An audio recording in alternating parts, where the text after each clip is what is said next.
Bonjour à tous, nous abordons aujourd'hui le théorème de Pythagore, activité numéro 2 du chapitre. Cette activité nous propose un petit jeu, un petit puzzle de 11 pièces. Je vous montre, voilà, les 11 pièces. Vous remarquez qu'il y a 3 pièces rouges, 3 pièces carrées rouges et 8 pièces triangulaires jaunes. Avec ces 11 pièces, nous devons reconstituer 2 carrés parfaitement identiques. Donc, autrement dit, superposables. Alors, je vais prendre comme référence par rapport à mes triangles jaunes. Vous voyez que j'ai refait exactement le même puisque le jaune et le vert sont parfaitement superposables. Donc, j'ai pris un vert que je laisserai toujours de toute façon visible. Ce triangle est un triangle rectangle puisqu'il possède un angle droit.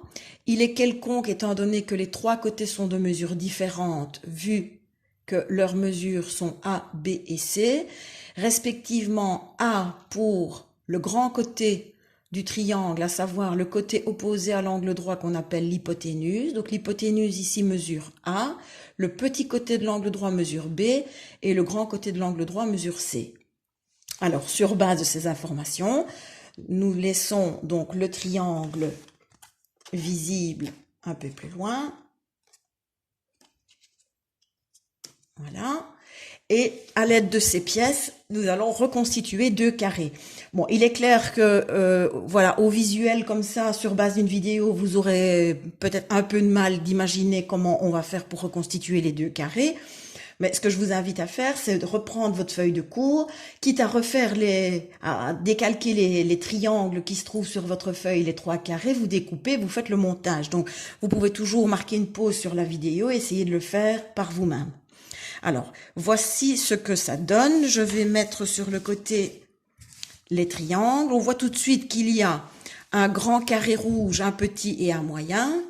Pour pouvoir obtenir 2 figures parfaitement superposables, il est clair que je dois mettre le grand de côté et les 2 autres ensemble.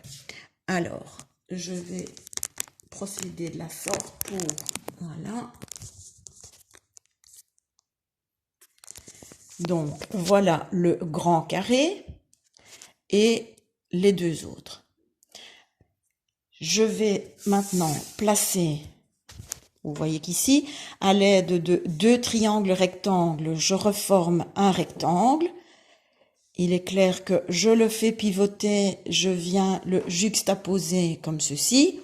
Pour compléter la figure, je fais la même chose avec 2 autres triangles rectangles. Je retourne celui-ci.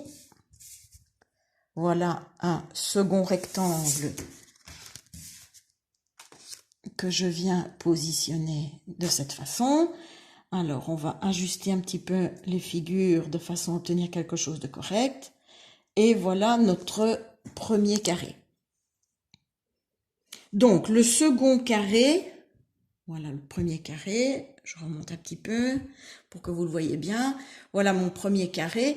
Le deuxième carré, parfaitement superposable, doit utiliser ce carré, ce grand carré et 4 autres triangles. Vous l'aurez deviné, je suppose, les triangles, nous allons cette fois-ci non pas les placer de façon juxtaposée, enfin si, je vais les juxtaposer. Alors regardez, ceci ne fonctionne pas, donc il suffit de retourner le triangle. Là, je vois déjà apparaître un nouveau côté bien rectiligne. Je fais la même chose ici. Et je vais reculer ma première figure pour venir placer le dernier triangle. Voici ce que ça donne.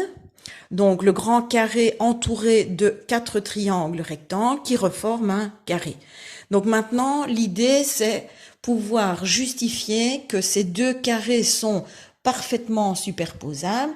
Alors, ce que nous pourrions évidemment faire, c'est déjà faire pivoter ceci et le placer juste à côté de la première figure.